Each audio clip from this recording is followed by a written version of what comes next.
ಬೋರಿನಲ್ಲಿ 3.5 lakh litre ನೀರನ್ನ water supply ಮಾಡ್ತಿದ್ದಾರೆ. Water business ಮಾಡ್ತಾ ಇದ್ದಾರೆ. ಅಯ್ಯೋ ಬನ್ನಿ ಮೇಡಮ್, ನಮ್ಮ ಹತ್ರ ಇರೋದು ಒಂದೇ ಒಂದು ಬೋರ್ವೆಲ್ 3.5 ಲಕ್ಷ ಲೀಟರ್ ನೀರು ತೆಗಿತಾ ಇದ್ದೀರಿ. ಖಂಡಿತ ಎಷ್ಟು ನೀಟ್ ಆಗಿದೆ, ಎಷ್ಟು ಪ್ಯೂರ್ ಆಗಿದೆ. 3.5 ಲಕ್ಷ ಲೀಟರ್ ಒಂದೇ ₹1 ಕರೆಂಟ್ ಬಿಲ್ ಕಟ್ಟಲ್ಲ ಮೇಡಮ್ ಸೋಲಾರ್ ಇಂದ. ಬೆಳಗ್ಗೆ ನಾವು 7:30 ಆನ್ ಮಾಡಿದ್ರೆ ನೈಟ್ 6 ಗಂಟೆಗೆ ಅದೇ ಆಫ್ ಆಗುತ್ತೆ. ನಮ್ಗೆ ಏನಾದ್ರು ಬೇಕು ಅಂದ್ರೆ ಎಲೆಕ್ಟ್ರಿಸಿಟಿ ಯೂಸ್ ಮಾಡ್ಬೋದು. ಆಮೇಲೆ ಎಷ್ಟು ಟ್ರಿಪ್ ಹೋಗುತ್ತೆ ನಿಮ್ದು? ಮೇಡಮ್ ಹೋಗುತ್ತೆ, ಒಂದೊಂದು ಗಾಡಿ ಒಂದು 10 ರಿಂದ 12 ಟ್ರಿಪ್ ಹೋಗುತ್ತೆ. ಒಂದು ಗಾಡಿ ಒಂದು 30 ಟ್ರಿಪ್ ಹೋಗುತ್ತೆ. ಖಂಡಿತ 30 ಟ್ರಿಪ್ ನೀರು ಅಂದ್ರೆ 3.5 ಲಕ್ಷ. ಹೌದು ಮೇಡಮ್, ಒಂದೇ ₹1 ಕರೆಂಟ್ ಬಿಲ್ ಇಲ್ಲ ಮೇಡಮ್. ಹೌದು ಮೇಡಮ್. ಹೆಂಗೆ ಮೇಡಮ್ ಹೆಂಗಂದ್ರೆ ಸೋಲಾರ್ ಇದೆ ನೋಡಿ ಮೇಡಮ್. ನೀವೇನಾದ್ರೂ ಮುಂಚೆ ಕರೆಂಟ್ ಬಳಸ್ತಿದ್ರಾ? ಮೇಡಮ್ ಕರೆಂಟ್ ಬಳಸ್ತಿದ್ರಿ 40 ರಿಂದ 50 ಸಾವಿರ ಬಿಲ್ ನಾರ್ಮಲ್ ರೇಂಜ್. ಎಕ್ಸ್ಟ್ರಾ ಬೇಕು ಅಂದ್ರೆ ಇನ್ನೂ ಜಾಸ್ತಿ ಆಗುತ್ತೆ ಕರೆಂಟ್ ಬಿಲ್. ಆ ರೀತಿ ಎಷ್ಟು ಬರ್ತಿತ್ತು ಮೇಡಮ್ 40 ರಿಂದ 50 ಸಾವಿರ ಎಕ್ಸ್ಟ್ರಾ ಅಂದ್ರೆ ಇನ್ನೊಂದು 20 ಸಾವಿರ 30 ಸಾವಿರ ಜಾಸ್ತಿ ಬರುತ್ತೆ.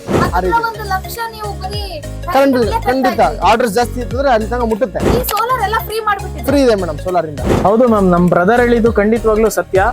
ಎಲೆಕ್ಟ್ರಿಸಿಟಿ ನಿಮ್ಗೆ ಕರೆಂಟ್ ಹೋಗೋದು ಬರೋದು ಯಾವಾಗ್ಲೂ ಇದ್ದೇ ಇರುತ್ತೆ, ವೇರಿಯೇಷನ್. ಸೋಲಾರ್ ಹಂಗಲ್ಲ, ನಿಮ್ಗೆ ಬೆಳಿಗ್ಗೆ ಬಿಸಿಲು ಬಂತಾ ಈವ್ನಿಂಗ್ 6 ಗಂಟೆ ತನಕ ಬಿಸಿಲು ಇದ್ದೇ ಇರುತ್ತೆ. ಅದರಿಂದ ನೀವು ಸೋಲಾರ್ ಪ್ಯಾನಲ್ ನೋಡ್ಬೋದು.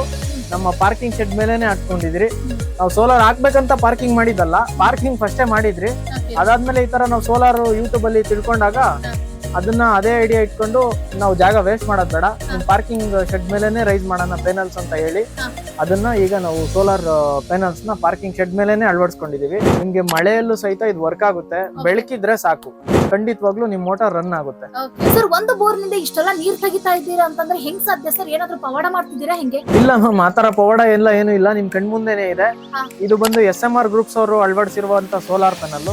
ಅವ್ರು ಯೂಸ್ ಮಾಡ್ತಾ ಇರೋದು ವರ್ಸಿಲ್ ಅಂತಕ್ಕಂತ ಪಂಪ್ಸ್.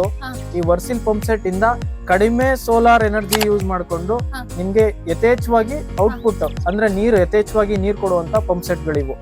ಆದ್ರಿಂದ ನಿಮ್ಗೆ ನೀವು ಸೋಲಾರ್ ಆದ್ರೂ ಯೂಸ್ ಮಾಡ್ಕೊಳ್ಳಿ, ಸೋಲಾರ್ ನಂಗೆ ಸಾಕಾಗ್ತಾ ಇಲ್ಲ ಅಂತಂದಾಗ ಎಲೆಕ್ಟ್ರಿಸಿಟಿನಾದ್ರೂ ಕನ್ವರ್ಟ್ ಮಾಡ್ಕೊಳ್ಳಿ. ಎರಡಕ್ಕೂ ನಿಮ್ಗೆ ಹೊಂದಿಕೊಳ್ಳುವಂತ ಪಂಪ್ ಸೆಟ್ಸ್ ಮತ್ತು ಡ್ರೈವ್ಸ್ ಇವ್ರ ಬಳಿ ಇದೆ. ಮೇಡಮ್ ನೋಡಿ, ಮಳೆ ಬರ್ತಿದೆ, ಫುಲ್ ಮೋಡ, ಫುಲ್ ಎಲ್ಲೂ ಒಂದೇ ಒಂದ್ ಚೂರು ಬಿಸಿಲಿಲ್ಲ ನಮ್ಗೆ. ನೀರ್ ನೋಡಿ ಹೇಗ್ ಬರ್ತಿದೆ. ಇದಕ್ಕಿಂತ ಲೈವ್ ಎಕ್ಸಾಂಪಲ್ ಬೇಕಾ ನಿಮ್ಗೆ? Please go to SMR group.